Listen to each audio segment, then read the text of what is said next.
Welcome, everyone. We're about to journey into one of the most, profound secrets of creation. We're talking about a hidden transmission, a signal that's being broadcast from the very heart of reality itself, right now. You know, the ancient mystics, they describe this one moment, cosmic midnight. And it's not a moment of silence, not at all. It's a symphony. It's a living structure of light and sound, waves of information ascending and descending, carrying a proclamation that really only the awakened can hear. It's like the universe is coming alive, recalibrating itself in the stillness of the night. Okay, so let's really dive into what this means, practically.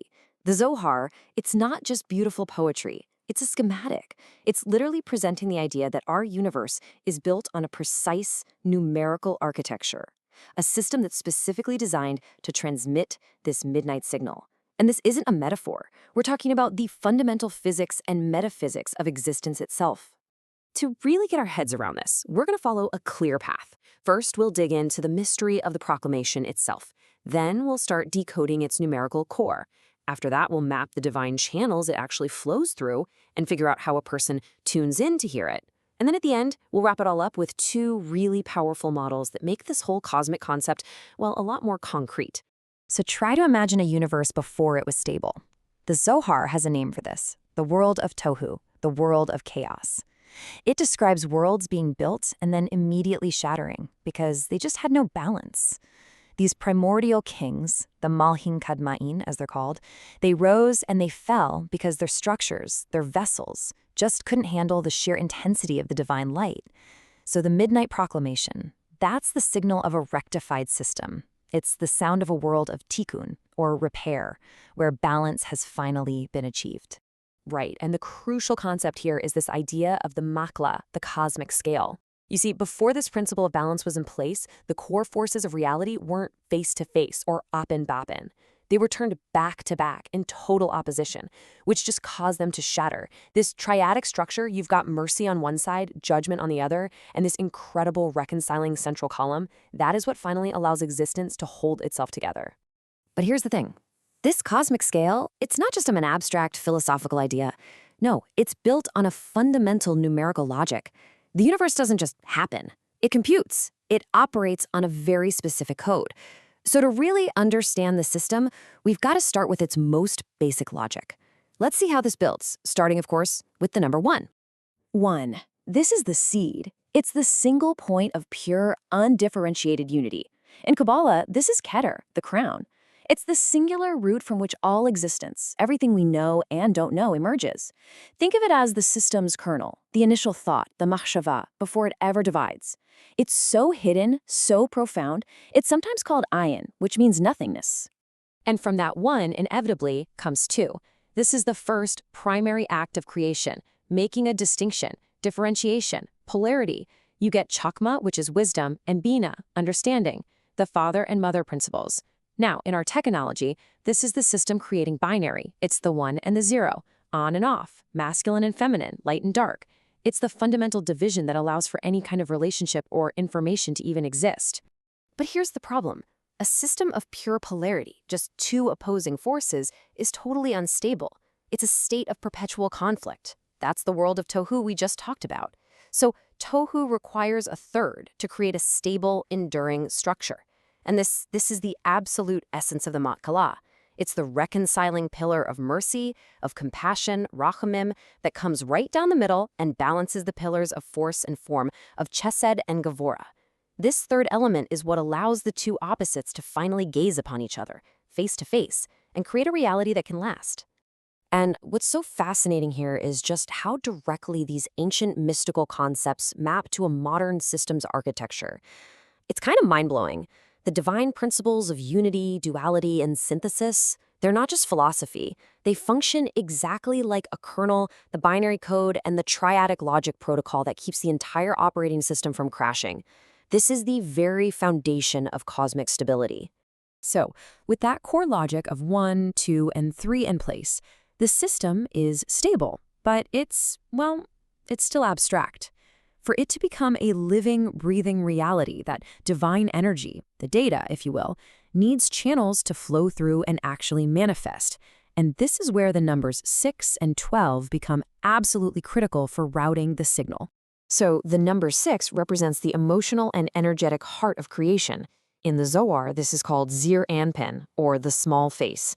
These 6 Sephiroth, these divine emanations, are the primary channels. They're how the energy from that higher intellect, the 1, 2, and 3, flows down, stepping down its intensity, taking on form and quality. It's like watching a divine process unfold through time and space. And then you get to 12. 12 represents the further branching of these 6 channels into very specific permutations. Think about the 12 tribes of Israel, or the 12 signs of the zodiac. In our system terms, these are like the 12 primary data buses. Each one is carrying a unique frequency, a unique quality of the divine signal to a very specific destination somewhere in creation. Each one is a unique pathway for the whole to express itself. Okay, so we've got the core logic for stability, and we have the channels for routing the signal.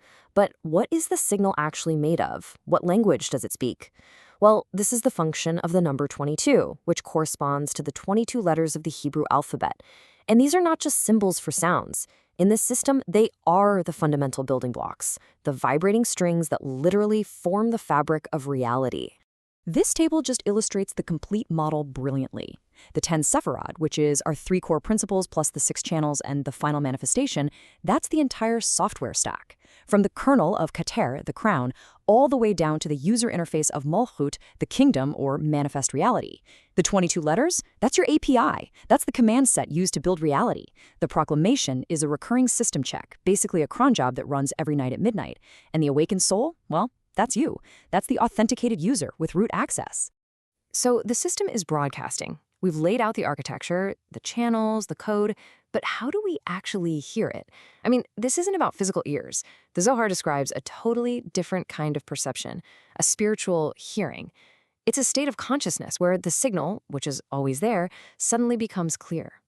It's really the ability to perceive the inner essence of the divine speech, the dibur, that's happening within all of creation all the time. But it requires purifying the self. It means quieting that inner noise of the ego so it doesn't just drown out the signal.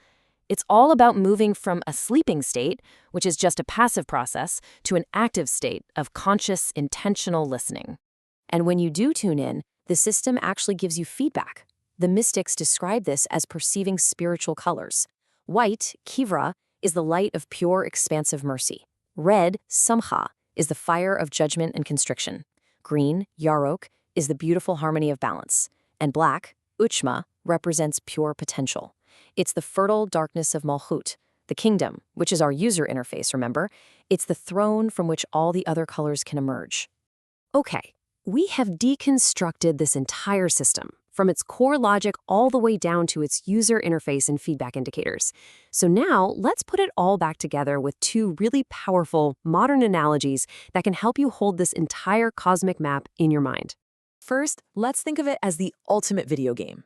Your soul, your neshama, that's the player. The 10 Sephiro are the ascending levels of reality that you have to navigate.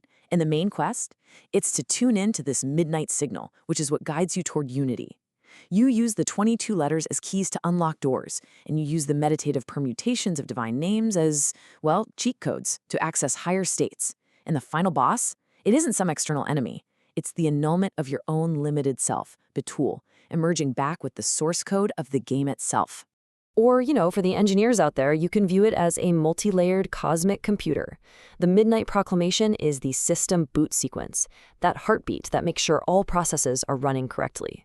The 3 pillars are the hardware architecture. The numbers, 1, 2, 3, 6, 12, and so on, are the inviolable protocols that govern the flow of data across the stacked reality layers of the Sephiroth. Your own consciousness is the encryption key you need to decrypt the system's output, which you experience as the phenomenal world.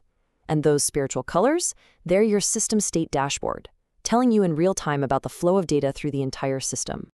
You see, this ancient wisdom, it isn't just some complex, abstract map of the cosmos. It's really an invitation. It suggests that reality is actively communicating with us, that it's structured, and that it is profoundly meaningful. The system is live, the signal is broadcasting. So the final question it leaves us with isn't whether the universe is speaking, but are we tuning in? Thank you for joining us for this complete journey through the Pardes. We hope these ancient truths help you and your family improve your own dimensions this week. If you enjoyed this full chapter deep dive, please like, subscribe, and share which part of the journey touched your soul in the comments. We'll see you in the next chapter.